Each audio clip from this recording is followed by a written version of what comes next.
Hey everybody, and welcome to Tesla in Oz. Today we're going to talk all about paint protection. So let's get started.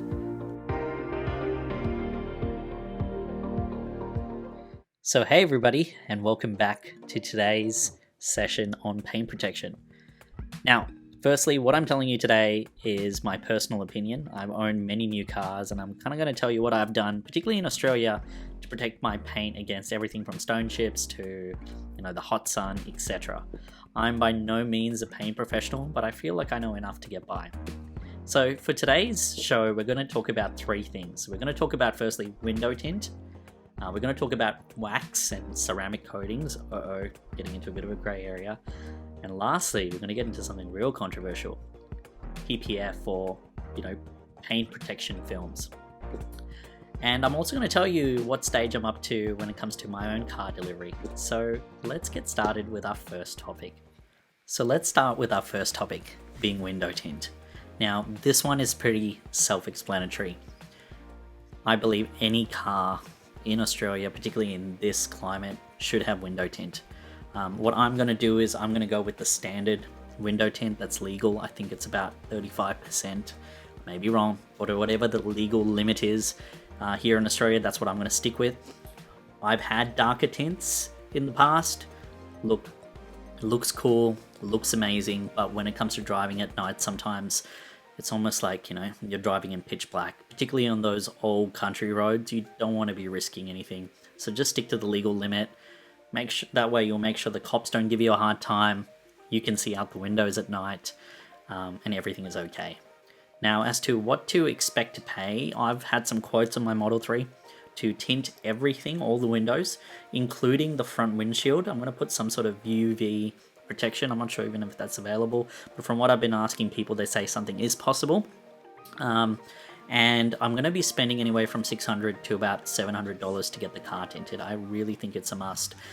I have a white interior, for those of you who are following the channel, so I feel like that will give me even a little bit of added protection when it comes to the car tint, as well as help protect me from getting burnt, help me keep the car cool as well. So window tint is definitely a must.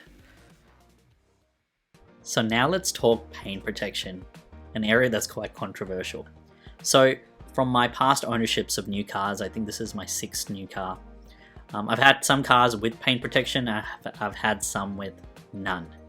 Now, I'm definitely leaning towards paint protection. In this case, I'm talking about a ceramic coating, because I'm one of those people that likes to keep my car always looking good, particularly a white car or a black car. And I find by adding a ceramic coating, it just makes the cleaning process a lot easier. I feel like dirt doesn't stick to it, water just kind of repels off it, particularly ceramic coatings that you can use on your windscreen and on your windows. I love that, particularly in a downpour, especially here in Victoria. In addition to that, I just want to add that ceramic coatings won't protect you from like rock chips and stuff. Yeah, that's inevitable. And we'll get to that when it comes to the film in a second, but ceramic coatings are not going to protect you against rock chips, and it's not going to protect you against dings or someone knocking into your door.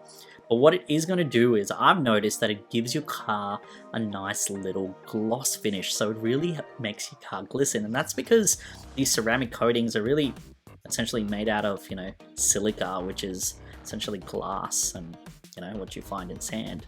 And because of that, it just gives that nice sort of, new car look. So what am I doing for ceramic coating? So I did a lot of research. I've used the CQ Quartz in the past, but I'm going to try a new one. And from what I've been reading on the internet, on forums, it tends to be a pretty damn good one. I have it here with me. I ordered it off a company known as Avalon King. It's known as the Armor Shield 9. I'm not sure if you can see that or not. I thought because it's from the US it was going to take a while, but it turns out they have a local dispatch center, so I only placed this order 2 days ago and I got it. It comes in a nice cool box, looks nice and fancy, but the best thing is I've heard it works really well, and unlike the standard ceramic coatings, this can last anywhere between 2 to 5 years. Obviously that depends on use and depends how often you wash your car and how dirty it gets, but I feel like this one is the one that lasts the longest, and you only need one coat. You don't need to sit there for hours putting 2 coats, 3 coats. You just use one coat, and it gets the job done. So if you're looking at getting one of these, I'm going to put like a little code down the bottom gives you $25 off. Use it because I think it's worthwhile. Save some money. So now let us talk about another controversial topic. PPF, or paint protection film, or Cabra as they call it. Now what is it? It's meant to be like a contact / glad wrap like substance that adheres to your car's paint.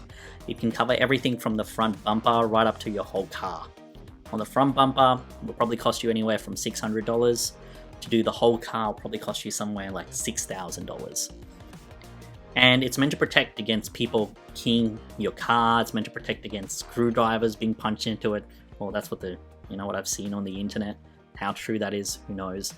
And it's also meant to protect against small stone chips, because let's face it, if a big rock hits your paint, it's going to cause damage. It's not going to be like some magical solution. So what am I deciding to do? Well, I'm deciding to probably just do the front bar on the bottom of the car. And the reason for that is that if you look at the Teslas, they don't have a grille. So I feel like a lot of rocks, etc. are going to impact, and they're not going to have much place to go. And when they impact, they're probably going to bounce off and cause, scratches here and there. And I feel like that is the best compromise of, paint protection in the most vulnerable areas, as well as, without going crazy and doing the whole car. And to protect my wheel arches and the bottom trims, etc., what I've done is I'm just going to go and purchase some mud flaps. There's white ones available, there's black ones available, and I'll talk more about that in one of my videos, maybe down the track. I've ordered a bunch of stuff, so I'm just waiting for it to arrive so I can show you. Now, where can you go to find these suppliers? Well, number one, if you're part of the Tesla Owners Club of Australia, there's a bunch of recommendations. Once again, check that Model 3 Facebook group that I spoke about, particularly for Model 3 in Australia. A bunch of people there advertising their services. And make sure you get some, recommendations from people too on that forum to make sure that, the company that you're going with actually will produce a quality product. But anyway, I hope you found this this video very, very helpful. Hopefully it alleviates a lot of the questions, particularly with new Tesla owners. If you're thinking of ordering a new Tesla and you haven't ordered, my referral code's down below.